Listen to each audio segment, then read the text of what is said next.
Welcome to Mental Health Mondays. What a great day. Chuck Bastie, your host. You've got a great guest, but before we get into the show, when it's a Mental Health Mondays, there's a couple of mental things that went on in the NHL, and I got to bring them up to you because you just saw me on my last show. What is going on in Montreal? That's Montreal Mental Monday? Yeah, and I love Lee McGuire, I really do, and I love the fact that he gave me the shout out as well. But yeah, there's a couple things there that have kind of gone behind the curtain that I would call a toxic hockey culture, and I love Liam, and I'm never ever going to disagree with him on a respect level side. But when you have your number one goalie, Carey Price, and world class like that, struggle with mental health issues and not feel it's safe to come out, we have to create the environments for these players and athletes and structures and organizations to create the environment for them to come out and be safe with their mental health concerns and we also talked about the draft pick that I was just not happy at all with. You pass on that player, you don't reward that. He took a beating for that. He did take them to the Stanley Cup final, but at the same time, I think that culture really has to shift. I love this suit, and I'm going to miss that tremendously, especially the red one.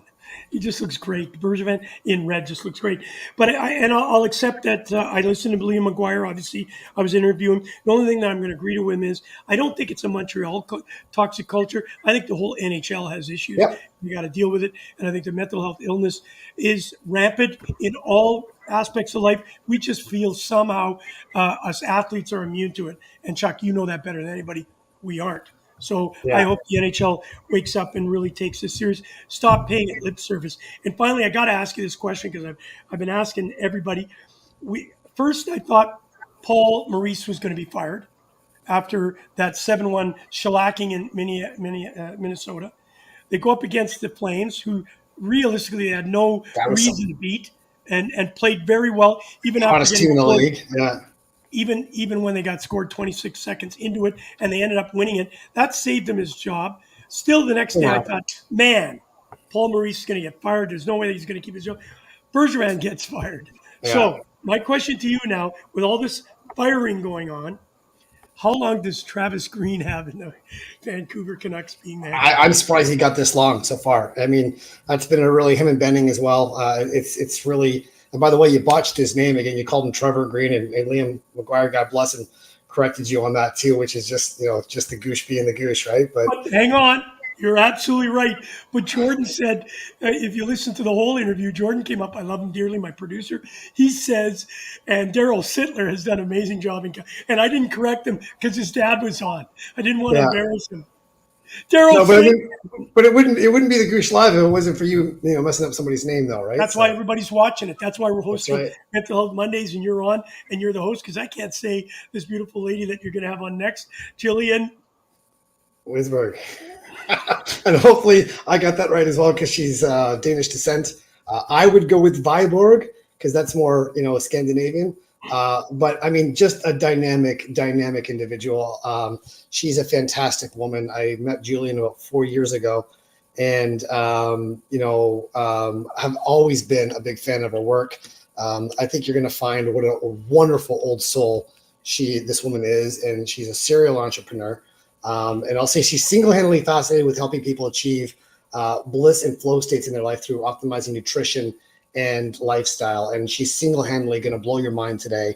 We're going to talk about one of your guests. I've asked you for a request to talk about psilocybin, and we are going to talk about magic mushrooms and the medicinal uses of that instead of trauma and wellness and a whole host of other things that I think Jillian's just going to blow your mind with. All right. Well, without further ado, Jillian, how are you? Fantastic. It's great to be here. Well, thank you for joining us. I'm going to leave you with Chuck. Of course, Chuck is the master when it comes to Mental Mondays. I'm going to be the producer of the show tonight. I'll be down below listening. I'm really excited about this, Jillian. I don't think you would have loved my quick supper tonight then if you're dealing with nutrition. I think a lot of hamburgers. I didn't take a bun. I only put salad because I'm on that COVID-25 plan, and 25 is kilos. So I'm going to listen attentively. So I certainly can learn some things from you tonight, Jillian. Jillian, have a great show. Chuck, enjoy, and I will be just around the corner. Thanks, Goosh. Thank you. So hopefully I pronounce your name properly as well. So that being said, I want to thank you for being on the show because obviously you're a wealth of information. I sent this to you on the phone, this week as well when we were talking. But I find you just such an old soul, and just the fountain of knowledge that you have between your ears is just mind blowing. And I'm just really overjoyed that you want to share a little bit of that with our audience here on Mental Health Monday as well. But before we get to that point there, I wanted to give you a chance just to introduce yourself briefly, so that way it makes sense for you and how people would know to find you and what your path in this life is all about. Absolutely. Thanks. So my path started back in 2009, and I was able to involve myself in being around a lot of different holistic health studies and herbal medicine, nutraceuticals, a lot of ways to optimize your health. And so I worked with roughly over, I'd see about 150 different people 4 times a week in kind of like an environment where people would be coming through looking for supplements, working within a health food store.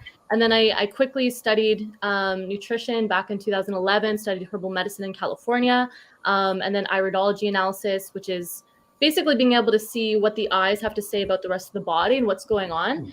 And so between those different studies, it gave me a lot of insight into how much we think that so much with our mental health sometimes is about our head, when really it's what we're putting into our systems and how we are relating to the environment around us, which is something that I've become very fascinated with. So I have a background, doing meditation for the last 10 years, as well as like theta healing, which is like training your brainwave states to be able to allow for more creative flow and more productivity and being more responsive as a human being rather than reactive.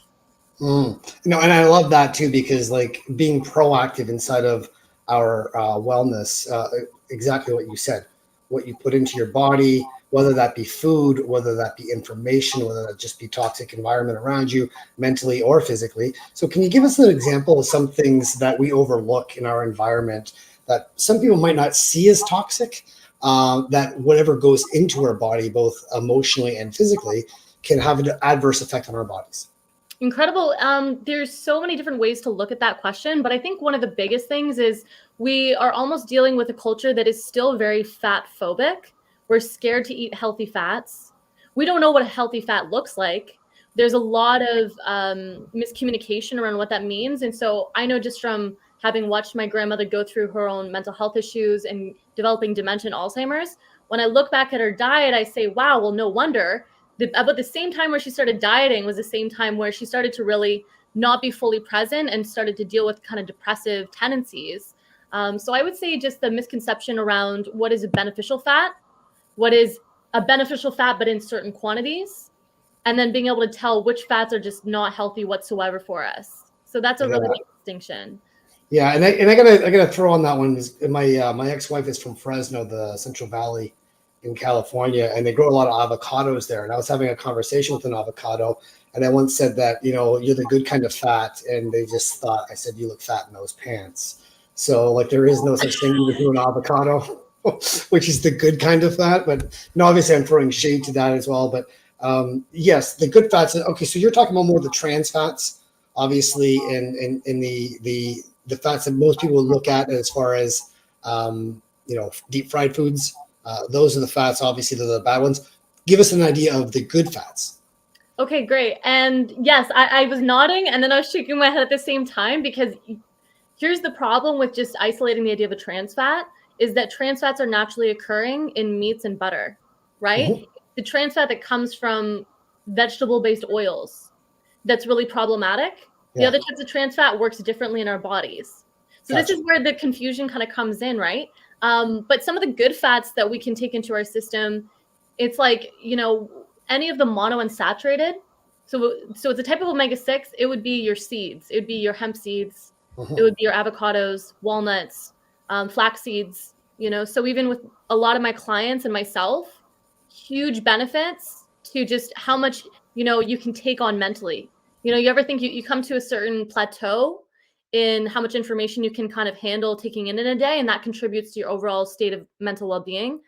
When you take in more of these healthy fats, 4 tablespoons of these healthy fats a day, that makes a huge difference. And will that go more to like brain fog? What would people call brain fog as far as what I call it bandwidth, your mental capacity. Before I have my coffee in the morning, I'm in that category. Is that what you're talking about? It would be definitely an extension of, you could definitely have the problem of having brain fog for sure. That immediately when I hear brain fog, I think of a couple other things like candida related brain fog. I also think of like adrenal fatigue issues as being able to aggravate and have it that you don't feel energetic before 11 a.m. I think there's a lot of us that feel that way, right? And then need the caffeine to kind of get us going. Well, here's a question we have from David Carlson, who's one of our longtime listeners. I cook a lot with olive oil. Is that good? What do you recommend, Jillian? Olive oil is incredible. What you want to look at, and this goes for any kind of oil, is what is the burning temperature that it can go to without transforming its structure. Okay, so it's going to be different for each and every oil, from sesame oil to olive oil, so these can be beneficial, but to a point. So I would encourage you to even look that up. What's the burn point for this oil? Coconut oil is one of the easiest ones to work with because it has a very high burn temperature. It's very hard to change it structurally. So it's a very beneficial one for a lot of people to work with. Olive oil, you have to go more in the medium temperature. You can't be cooking it super high.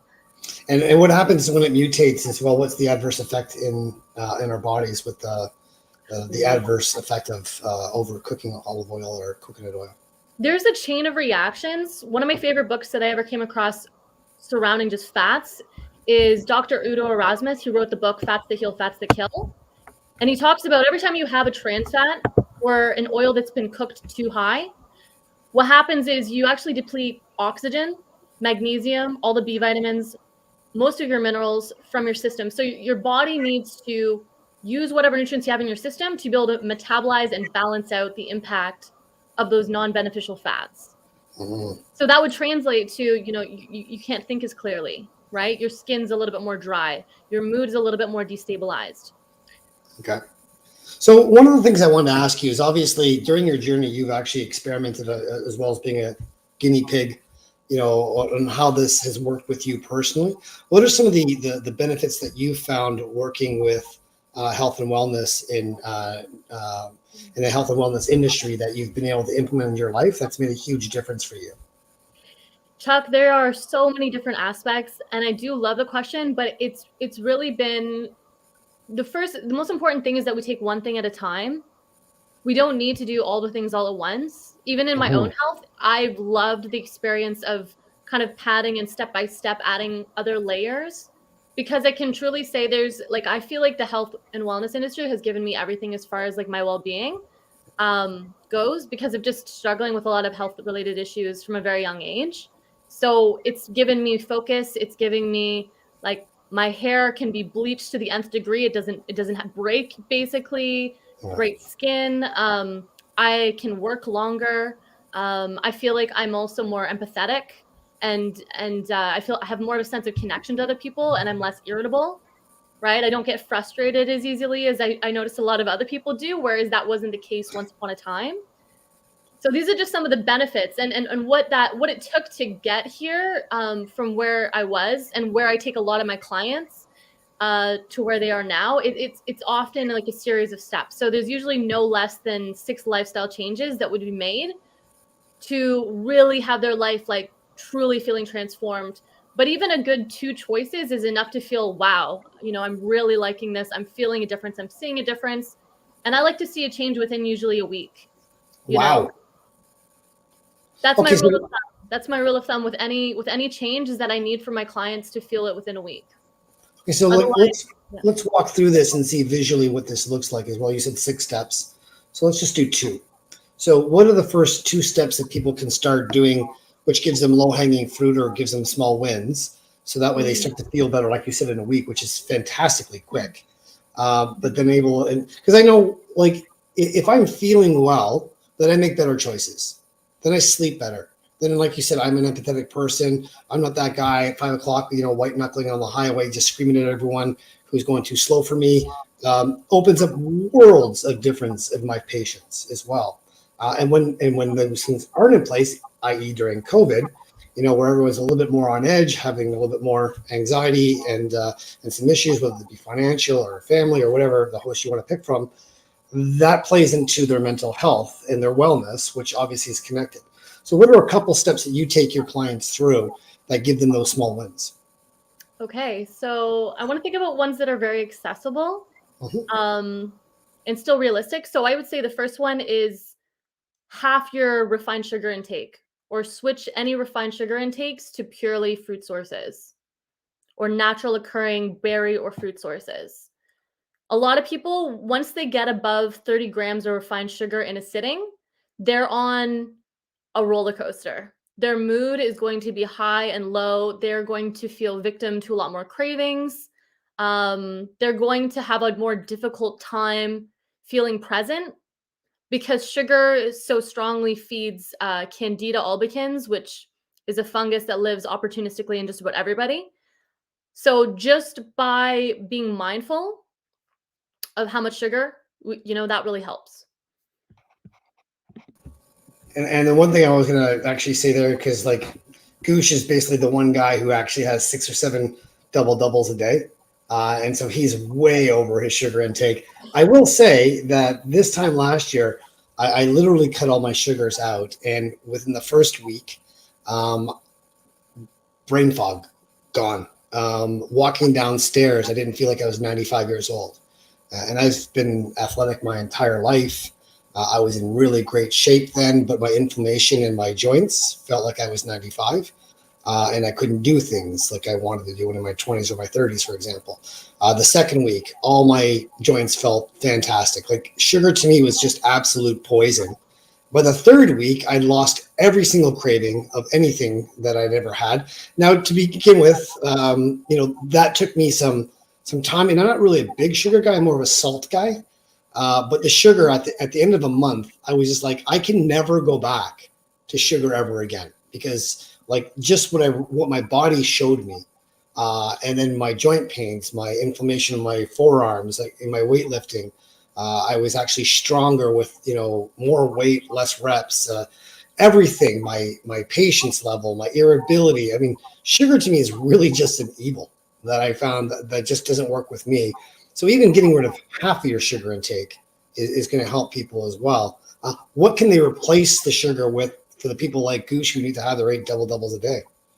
So I have another step that actually really helps to support the ease in which you transition from having large sugar quantities to about half. Mm-hmm. And that shift, it's wild. I've tested this out on myself. I test this out on clients. I'm always wowed by what this does. So just adding 2 cups of fermented foods a day, it does something to the microbiome, the gut, the digestive bacteria, that makes it such that those different chemicals that you're feeling that are pushing you to want to eat more sugar, Mm-hmm. that dissipates. I'm not saying it's going to get rid of it 100%. I've been a sugar addict. I used to easily consume 300 grams of sugar every single day. I kid you not. I would eat a quarter tub of ice cream a day. I'd snack on at least like a whole bag of Skittles, $20.05 candies a week, quarter thing of cookies. Like I'm telling you, I had the ultimate sugar addiction, and I looked a lot different. And what's really helped me through that, fermented foods were a really big part. So fermented foods is like any kind of cultured probiotic rich food. Yeah. And I prefer not yogurt, to be honest. I prefer not kefir. I prefer more of like borscht, like the beets or the cabbage or apple cider vinegar or the pickled vegetables that are not in white wine vinegar, but are in apple cider vinegar. So I have very specific things to this, but there's over 500 different fermented foods out there. So it's just a matter of choosing. Okay. So step number 2, 3, 4, what are some other things that you can get your clients to actually get some more, small wins? Some small wins I find are also gained by adding 2 tablespoons of adaptogenic herbs daily. This is a very specific type of herb.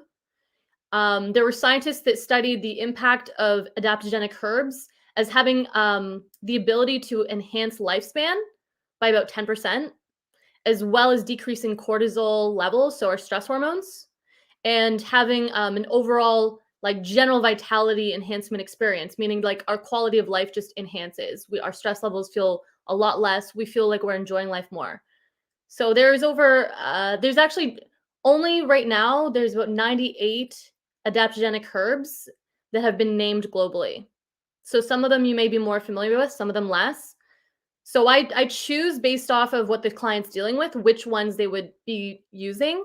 Some of them are maca, ginseng, ashwagandha, cordyceps, so on and so forth. So you mentioned the word cortisol as well, and I just want to walk down that briefly before we go to the herbs as well. So, like, obviously, cortisol is something, the hormone that is to be avoided at all costs. What are things that are avoidable inside of cortisol for stress and avoiding the anxiety that cortisol will bring on? So what are the foods that we can take in to prevent cortisol from rising? Exactly. Yeah, absolutely. Blackstrap molasses is a really good one. Bee pollen. I would say any B vitamin rich food. So even celery is quite good. Red cherries. And I prefer more the herbs because I find more of a quantifiable impact with those, and you don't need very much. Very easy to implement. But those are just some examples. And what would herbs look like as well, as far as implementing herbs into your diet? Yeah, that would look like you could do it from capsules to powder to adding a powder into a smoothie to making a tea. So depending on what the person kind of needs. But yeah, it would be like, for example, licorice root was a really helpful herb for myself. Same with ashwagandha, quite beneficial for the thyroid, quite beneficial for metabolism and increasing overall vitality, especially if you have anemic conditions, which a lot of women have low iron, so they have the fatigue from that. Yeah. My ex-girlfriend had iron deficiency as well, and immediately went straight to thyroid. And I think one of the things that I hear a lot from my female friends, around my age, because I'm almost 50 now, is thyroid problems as well. So what's your experience with thyroid problems and causes of this, and what to look for inside that? Absolutely. It's multifaceted causes. Some of it can be related to heavy metal toxicity. So if you live in a very urban city environment, you're just naturally accumulating those heavy metals and those toxins. Another big causal factor is fluoride. Fluoride prevents the conversion of the thyroid hormones to the active forms. There's also issues with just demineralization of the soils. Magnesium deficiency can contribute, so can iodine deficiency. So those are just some brief examples. Symptoms within that, for women, will often look like their hair grows very slowly. The outer third of the eyebrow is gone. They may also have it that they don't feel awake until 11 a.m. And there could be this kind of combined like weight and mood issue. Sorry, Carrie, you got to get with the program, buddy. Like, let's get a little bit more transition here.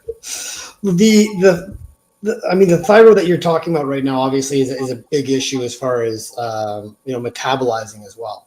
So when your thyroid breaks down, like, just walk us through a little bit, because I have a lot of female friends that go get their thyroid checked, and it's the last thing they get checked, and then it turns out that that's the issue, and it's a needless suffering that they go through for 6 months, a year, trying, why am I not losing weight? I'm doing all the exercise I can. I'm not metabolizing. I'm carrying this around. Like you said, my hair's breaking, eyebrow, last third, big thing.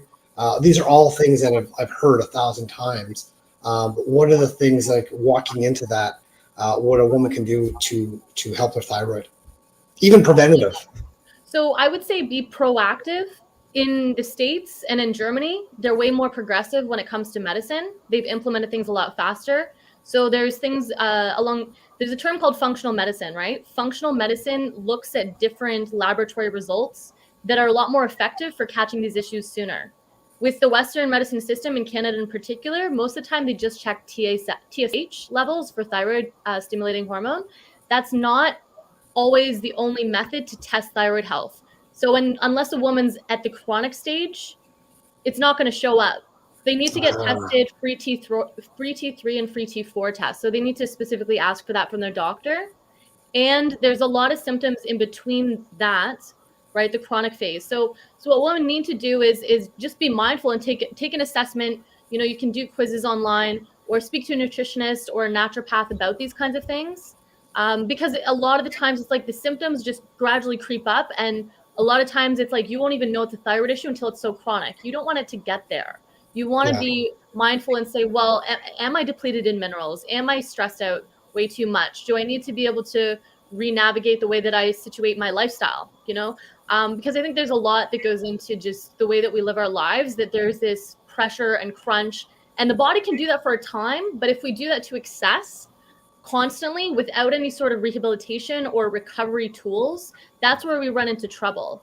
So even for myself, I had a thyroid issue from a very young age. It was like 4 generations deep. My mother had it. My mother's mother had it. So I was dealing with those issues from a very young age, didn't know what was going on, just knew I was really hard to deal with. I was very difficult, and my hair was very slow growing. I constantly had just a lot more fat on my system as a very young kid. And a lot of that shifted once I was able to get real with my diet and say, hey, I need to take action on this. I took drastic action. I'm talking like 2.5 years, my head down, extremely concentrated. And then from there, just focusing and incrementally getting it more and more dialed in. So it can be done. It's so worth it. It's so valuable. So I would just recommend that women just take an honest assessment of what's going on, and then do everything in your power to give yourself that support. Yeah, you bring up some great points as well. And one thing I love the fact that you are just so knowledge thirsty, that you go out and just do your due diligence about finding out what works for you, finding out all the information you can. Life is hard in Toronto, COVID, everything going on as well. And I think that we get into this funk where we just think, I'm not sleeping well, or no, it's my boss at work, or it's my husband's difficult, or my wife's difficult, or my kids, and I can't manage all this. These are the adverse effects that are having on my health and my wellness, my peace of mind. And if I just change this one thing, if I got more sleep, that would change things as well. So, and you say things that I think even a layperson just wouldn't even get, because I think you're so knowledgeable about what you know. It's just like walking and breathing at the same time. Whereas people who are kind of struggling with their anxiety or mental health or wellness, they don't know why they're struggling with that. So how do they get there? What are kind of the first steps that they can actually start where you started, and then be able to start getting more awareness for that and getting the small wins? Yeah, I think you just brought up a couple different things that I thought about. And I think one of them is to, I've really noticed when people are struggling from that place and then they try to switch up their sleep schedule and that's not enough to give them the energy, that can feel really disappointing. I know people where it's like they've given up the caffeine, they've figured out their sleep schedule, and it's still not working. And it's like the first thing is to just take pause and say, it's okay. You're still on the right track, even though it hasn't pushed you quite there yet. One of the best tools I would say for people that are struggling, with mood issues is to identify, is this stress related? If it is, you want to look into the health of the adrenals. The adrenals are so important and vital. They're part of our, it's our backup system for dealing with stressful situations. So they may need to be fortified. I would recommend looking at ginseng and adaptogenic herbs, like I was mentioning. So even just have a Google and look into those items. Another big thing is drink enough water. Water, it could not be, more important. A lot of people don't drink filtered, non-pesticide ridden, healthy, clean water. So just being able to make sure that you're switching your sources so that you're getting proper blood flow and circulation is so valuable. And then the third thing that I would mention is that if it seems to be really strong and chronic, I'm not a doctor. I'm not, asking you to change your prescriptions, nothing like that. However, you need to look into microdosing. Microdosing of mushrooms is such a powerful way to shift the mood. Yeah, and I'm glad that you brought up microdosing as well, because obviously that's one of the areas I wanted to talk about on the show today. So I'm going to segue this off as irresponsible Chuck. If I go back into my 20s, I never did drugs, whether it be cocaine or cannabis or anything like that. And when I got into my early 20s, I started with magic mushrooms. And I never smoked. I never liked cigarettes. They never ever touched my lips. And I thought that was the easier drug for me. And when I took magic mushrooms, I actually found a much more inner peace inside of my experience with them. And that was always my choice of, someone always told me it's the drug, what the drug does for you versus what you do for the drug. And with magic mushrooms, I just felt this deep insight I could sit around a campfire. I could laugh. I could actually have this deep connection to my surroundings, my relationships, thoughts. My peace of mind went through the roof, whenever I did magic mushrooms as well. So I wanted to ask you, can you explain the effect of magic mushrooms and microdosing, and not on where I was using it at the time to get high and to escape. And that's not the purpose of what I think our message is to do. I was young and inexperienced, and I did that to escape. If I use magic mushrooms or I microdose now, it's to connect. It's to actually feel better. It's about to take in my surroundings, enjoy my experiences, being able to tap into a higher self of what I actually have inside of me. So I just thought I'd leave that for you to distinguish. I love it. And I love how science has evolved now, where we have so many different avenues to explain why microdosing and mushrooms can be so powerful. So mushrooms, there is over 180 different species of mushrooms, and dose is so important. I'm not going to answer that question right now because you didn't ask that specifically. What I would say about mushrooms and why it's so effective is because instead of just giving your body serotonin like what an SSRI or an antidepressant does, it helps you teach your body how to produce serotonin and how to rebalance your neurotransmitters.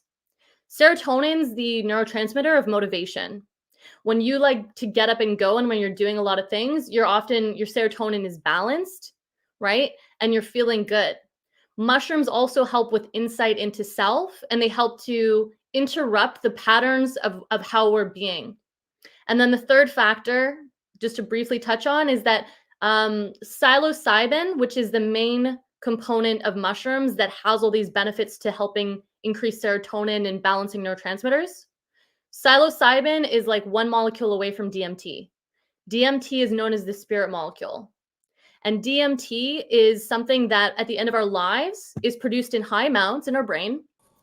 And it makes us have realizations about all the things that we're messing up on and that we could improve upon.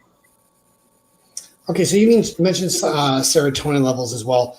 I want to go with the balance side of obviously people, might misinterpret the neurotransmitter serotonin with dopamine as well. Is there any level of dopamine that changes with psilocybin? From what I've observed, after over a bit more time, yes, absolutely. It will start to have a shift. I think the serotonin has been studied to shift quicker, but dopamine is not too far behind. Okay. So those individuals, and dopamine is directly connected to attention and focus. So those individuals that are inattentive or they're risk takers, they're impulsive shoppers, they're impulsive period with their lifestyle, those are the individuals that usually have chronically low dopamine. So they're hitting the button to just constantly get their next fix. We all are a product of our environment. We're all dealing with dopamine deficiencies and excesses because of social media, because of distractions. Every time we get a like, there's a dopamine surge, right? Nicotine surges dopamine, right? So there's a lot of influx of factors that are really changing the way that our brain chemistry is working. And it's not even normal for us to know how to deal with this. So I think that's why there's a huge epidemic of mental health issues. Yeah, I'm so glad you said that, because I have a 13-year-old daughter. She turns 13 tomorrow.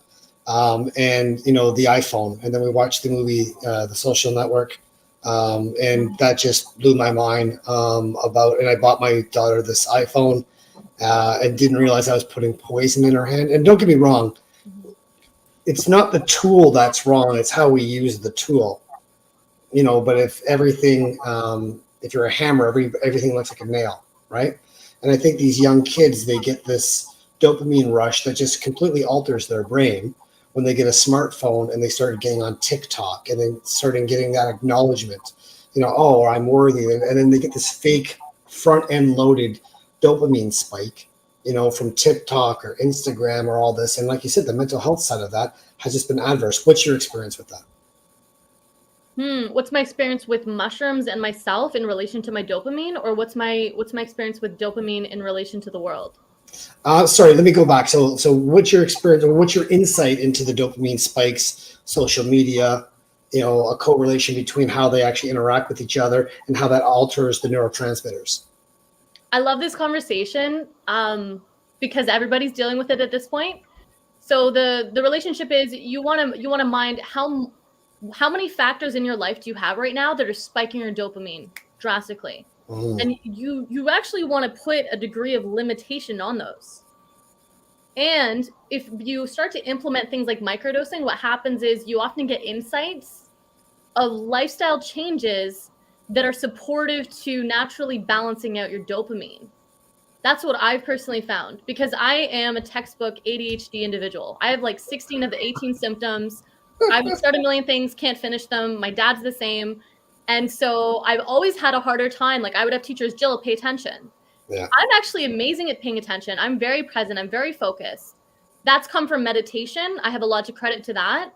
That's come from decreasing stressful factors in my life. But microdosing often gave me the insight of in what ways I would shift my life to be able to be supportive to having more balanced, neurochemistry. Yeah, I'm glad that you brought up the ADHD factor, because I had Dr. Russell Barkley, who is a world-renowned ADHD specialist, on the show, and he just confirmed that I'm a first ballot Hall of Famer, checks every box ADHD candidate, and why my life just didn't work in certain areas. And it wasn't something that we talked about at parties. It certainly wasn't something I learned about in school. And I ended up painting our bedroom, and had to listen to 3 or 4 hours of him on my headset, and just understand, what the executive dysfunction is in ADHD. And I want to segue this back in the cytosol, is like, how is microdosing and being able to implement that in your life able to alter the neurotransmitters that are going to help people with ADHD or anxiety or depression be able to bring that back into a sense of normalcy? Right. So a couple different things is that psilocybin often imitates neurotransmitters. So it will be like a lock and key to the neurotransmitters that are out of balance, be it serotonin. So more to do with if you have, excess weight that came on through depression, if you've got moodiness, if you feel like more of an anxious type, often that's a serotonin imbalance. Not always, but general rule of thumb. And then when it comes to dopamine, if you've got, attention focus issues, right? Inattentiveness, the dopamine will often then it's like the psilocybin goes lock and key into the dopamine, helps to produce more of that. So that's one of the ways in which it's supportive. And then also there's something called the default mode network, which is like the way that we just are always operating. That gets interrupted when we are taking mushrooms. And then we get a redistribution of the circulation and the blood balancing fluids all throughout the brain. The amygdala gets to shut up for a little bit, which is like our fear response. It prevents us from having all the same fearful responses, so that we can have new realizations about like our experience of life. So those are just some of the ways in which it works. Okay, so you bring up the word amygdala, and for people who don't know what amygdala is, can you just please explain what that is before I segue to my next question about the amygdala? The amygdala is a part of the brain that's responsible for our fear response. So it's evolved, in humans for thousands of years. And so we don't just freak out at the thought of seeing a tiger in front of us. We freak out at a ding at the wrong time of day, right? That is because of the evolution of our brain. It's like it really hasn't changed. We still fear, but in these new ways around what we deal with in these modern day issues. And one of my mental health gurus that I follow, Stephen Morris, he would be telling me about when he's in therapy. He's a psychotherapist. The amygdala kicks into a therapy session if he's got an hour, and he's like, "You've lost 29 minutes," because the amygdala immediately takes over. Fight or flight kicks in. Knee-jerk responses come out. 29 minutes, you've lost that person until they can actually come back down and realize that. So that being segued to amygdala. What are some things with microdosing that allows the amygdala to take a hibernation nap, and then it enables trauma to be processed, or anxiety to be processed, or recalculated differently? I'd say actually my previous answer really does relate strongly to this. And something crazy that I even found out is that there's been new studies and research to say that microdosing can even help to prevent criminal behavior, like repetitive criminal behavior. So that was really cool. So the way that it's working is it's helping you to have insight and more deeper knowledge about the impact of your actions on the rest of the world and on yourself. So that insight, that if you want to call it your higher self or almost like spiritual intuition, It's like if you've been blocking that because you're just always doing, that spiritual insight can't help but come in. So through the process of microdosing, and microdosing isn't something you do every day. It's typically once every other day or once every 3 days. That slowly starts to shift so that there's new insights that are able to come in. And I would say more commonly when people get the really big shifts, they usually are dealing with more of a heroic dose, but if people don't have the time to put aside 6 hours to do a proper journey, then microdosing over the period of a month can even show some really incredible benefits. And I've seen that for myself and people around me, that have done that change and said, wow, like it is obvious how much your behavior has changed because you're right in front of me, completely focused when you couldn't take your eyes off of your phone for the last year and a half that I've known you. Yeah. Okay, so let's give people an idea of what microdosing looks like as far as timeline goes. So, and what are the doses you're dealing with? What amounts, how often, what are you looking for as far as feedback, or as far as reaction to how your body responds to it, all these things. So microdosing, I would highly recommend checking out a couple different sources. Check out the MAPS Institute, maps.org, but also look into Paul Stamets. So microdosing would look like taking usually under 200 milligrams, right, of a psilocybin-containing mushroom every other day or every third day, okay? And that could go on for 6 weeks. That could go on for a year. Some people like to take breaks, a month off once they've done a month of solid microdosing. And so what that's doing, it's like giving your body a little bit more nourishment, giving your body a little bit more of those neurotransmitters to function, helping to restabilize your fearful state.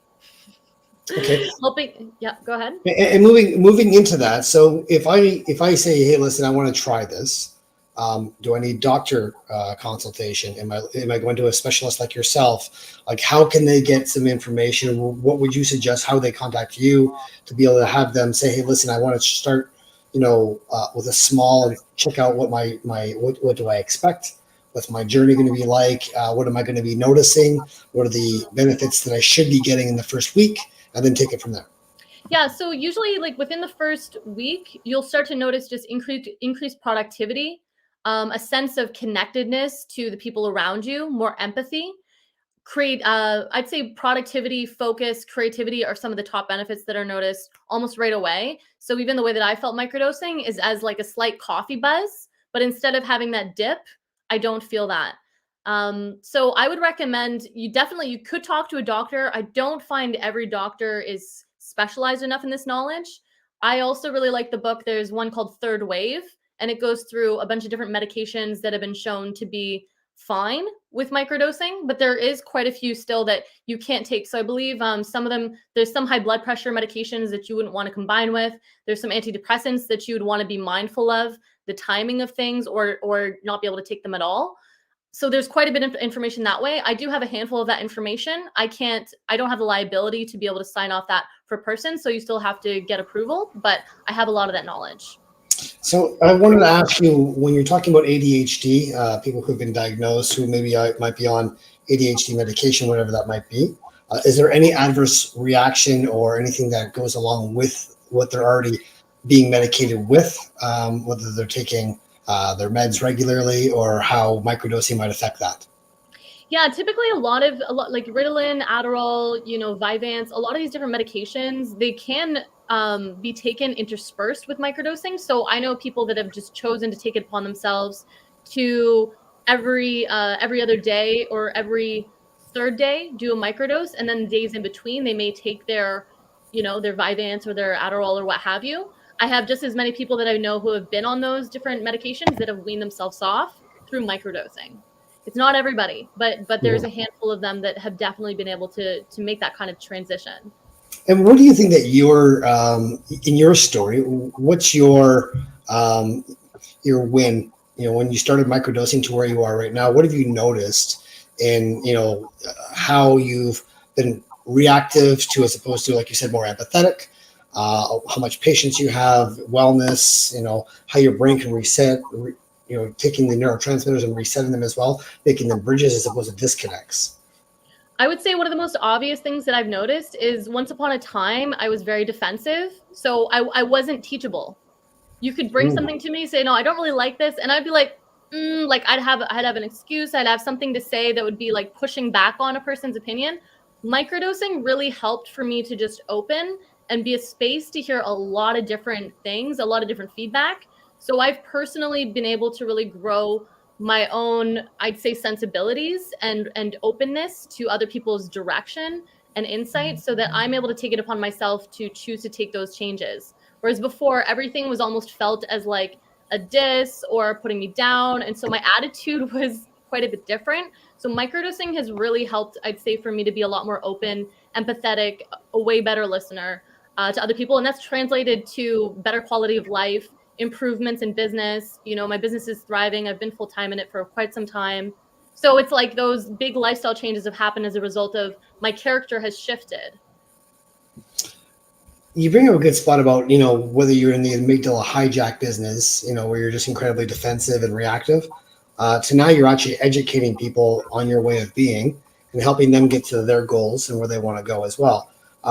In your microdosing experience, what have you noticed from other people as well? Some case studies, some really big, win stories that you've actually witnessed as well, where they were, like you say, hey, maybe I'm completely unteachable, to where that swing has been, where even you are like, wow, that is incredible. Yeah, I'd say the one example is one of my colleagues, was very difficult to work with. They were completely inattentive. It's almost like they were bored with life. And after a month of them microdosing, I seen this change in them where it was like suddenly life took on a different kind of magic. They felt to me way more present. They were actually more interesting and loving of a human being. Whereas before, I didn't see them as that accessible. It's almost like they were more socially awkward before, is what I would say. So their personality, I felt that huge shift. And then I seen it in them in just the way where they weren't choosing to pick up their phone and be constantly involved in their phone as much. Whenever I'd see them in business meetings, they were very inattentive. It's like everything took on a new life. So I think that life got better for them and more fascinating and interesting, whereas before there was a boredom. Okay, so like you mentioned the first two in the very beginning of the talk as well. So let's go through steps 3 and 6 of what people could expect working with you, and what wins you will slowly roll them out to, and kind of keep them abreast of what health and wellness is, and emotionally and physically. Amazing. So the way that I often work with clients is I go through the process of taking them through something called the NutriBody analysis. So this just helps to get really clear with any vitamin and nutrient deficiencies or toxicities that could be present that could be impacting their well-being. And this can range from physical pains in the body to mood states to skin, quality of life overall. The other factor that I take into account is I do iridology analysis, which is a very advanced and incredible study into the uniqueness of your blueprint of how strong each body system is and how weak each one is and the degree. I take that information, I take what you most want to focus on, and then I build out programs that are, very, very well written out, but also simplified. Here's the steps, and if you want to know why, here's all the reasons. Here's the resources. So the best way for people to get a hold of me is usually just through my website or through my Instagram. Okay, and we'll put the links up as well. We've been rolling that as well. Dave Carlson has a great question here that I think we should address. It says, what's the link between fluoridization of our water and the pineal gland? Yeah, one of the biggest links is that fluoridation, it will calcify the pineal gland. Calcification of the pineal gland will lead to, melatonin being disrupted. Your melatonin production will not be as strong. Melatonin is so vital and so important. It's the key hormone that helps us sleep at night and for us to recognize light and dark states of the sun and the moon. When we stop recognizing those states, we're out of balance with nature. We're not synchronized. So the calcification of the pineal gland often happens by the time we're 16. Most of us have a calcified pineal gland. And for you to really take that backwards, you need to be getting into like different types of baths, different types of herbs. I have different water sources I choose to go towards. There's a whole kind of protocol. So I've done those protocols. It's very worth it. You also say herbs as well, and I know that you use herbs extensively as well. You've also got a program called BoobyGrow as well, that you've been refining for a period of time as well. So I just thought maybe you could speak a little bit more to that, because I think as a male, there's obviously a draw to breasts.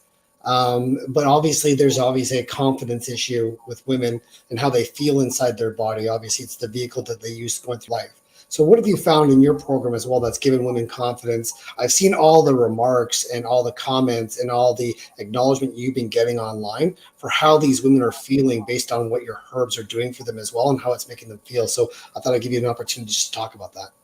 Yeah, so BoobyGrow was something that was born out of my curiosity to see if boobs could grow with herbs. And I studied into just about every different breast enhancement supplement on the market. And I learned of women who'd had success with these formulations. But I wanted to design something that I felt very confident that was the most hormonally supportive and balancing for the majority of women. So BoobyGrow was developed back in 2014. It was when I went through losing like quite a bit of size through my weight loss journey. So when I lost a bunch of weight, it's like I went down to like an A cup.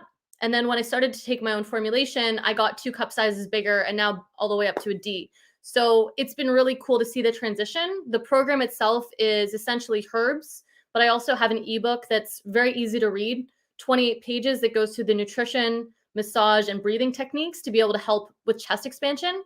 And yeah, like I'd say both men and women universally have a draw to breast because it's the symbol of nurturing, it's a symbol of nourishment, but it's a symbol of sex as well. So there's a lot entwined in that, right? And it's like universally children, women, and men are all drawn to breasts. And it's because it's like the giver of life in a sense.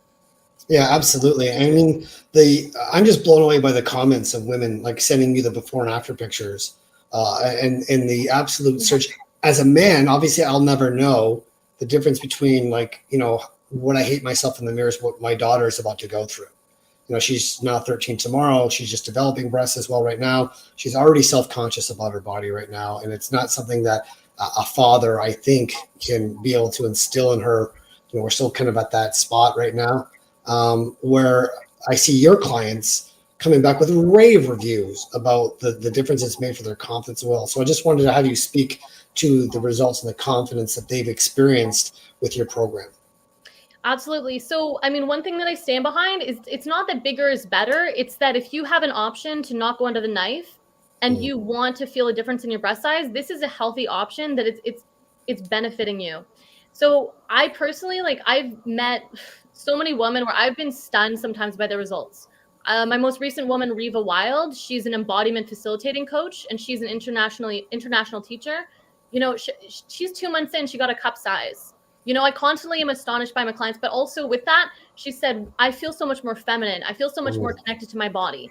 And I have a lot of women who are tomboys or, they're not usually connected to that side of themselves where it's like everything just shifts for them. And they come back at me telling me how amazing they feel. And it's incredible. I didn't know necessarily where this program in me developing it was going to, go, but it's been beautiful. Yeah. And I mean, that's just one of the things that I think that's, amazing about you is you're so multi-dimensional on a health and wellness side. I love your thirst for knowledge as well. Is there anything I've missed so far that you want to just bring up as well and talk about or speak to as well? Because I mean, obviously I could go on this all day long, but I want to be a little bit more inclusive to think something that you actually maybe I've missed. I mean, I think off the top of my head, I know that there's often usually a distinction and a conversation around, you brought up trauma earlier and PTSD, and I didn't fully explain how the microdosing or how the mushrooms could help with that, but I could explain a little bit of that in more depth if you'd like. Yeah. So trauma is the result of a person having an overwhelm of emotions. And it can happen over having a car crash, failing a paper, even some things that are more benign, right? It's like that breaking point. So when the stress becomes so much, it's like it puts us into this like holding place and it stops us from feeling like we can be fully ourselves because we've had a poor experience in something. And so often it's like we feel less of ourselves within that space, right? For whatever reason, because there's all these fears that are set off and this very real physiological response of like your heart's beating fast, you're nervous, you're out of breath, when you're triggered with the thought of certain things. So microdosing, it does help to shift the way that you think about those experiences. And myself personally, I had to deal with a very close friend who I was dating actually at one point, take his own life, a suicide about 4 years ago. And I cannot thank mushrooms enough for that, because that was a really harsh, difficult experience. There was a lot of things that happened within that it was like so close to comfort, so I really found that the mushrooms, they just helped to bring about a sense of compassionate care, and it reestablished some kind of balance where before, when I would feel very stressed out around any conversation around that, it really just like it melted it away. It was a very obvious effect for me. So I'd say, like, if you are really struggling in a certain area, consider that it could be trauma. And this is something that I would highly recommend, working with someone that is a trained therapist to be able to help you with that. But microdosing or mushrooms can be a huge, I'd say, there's so many words that come to mind: gateway, freedom, miracle in your life, Yeah. And I mean, I first kind of got introduced to trauma through Gabor Mate, back in probably 2014, 2015. And I really didn't understand what trauma was. And even like listening to people like Russell Brand or Gabor Mate talking about, trauma isn't, what happened to you, but how it's processing inside of you. And then if we don't process that out, it eats us from the inside out. Like you, unfortunately, I lost 3 friends in 1 calendar year to suicide as well. And I can only think that, if our mental health proponent in our support system would look at mushrooms or psilocybin and being able to have them microdose as well under the care of a doctor or inside of the institutions, that might have changed things for them, and I'll never know. And that weighs with me as far as moving forward. It's not something I dwell on, but obviously you look at those examples and you think, if that happened, with my friend, how many more people can we introduce to this moving forward as well in processing the hardest part about when people are in that situation is the trauma or the mental disorder is just so strong that it overrides our higher self. And like you said, you need to be able to flip that switch so that your higher self can now come out and, as the genius, rescue the hurt soul that's traumatized there. And it's so hard to flip that switch unless you're under the care of somebody who's known what you've done for the past 5 years or so in studying that, and then introduce this not as a way to save or more to heal the soul.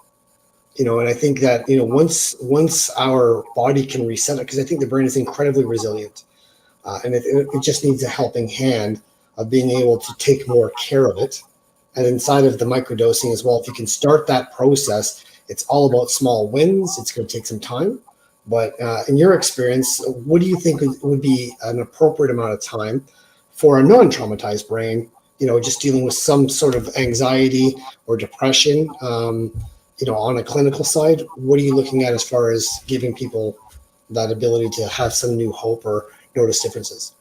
To give adequate time, especially if there's already been like a diagnosis of anxiety, you're looking at like 3 to 12 weeks, right, to really feel the difference. And, it might take a little bit of experimentation of the type of mushrooms, because as I mentioned earlier, there's over 180 different species of psilocybin containing mushrooms.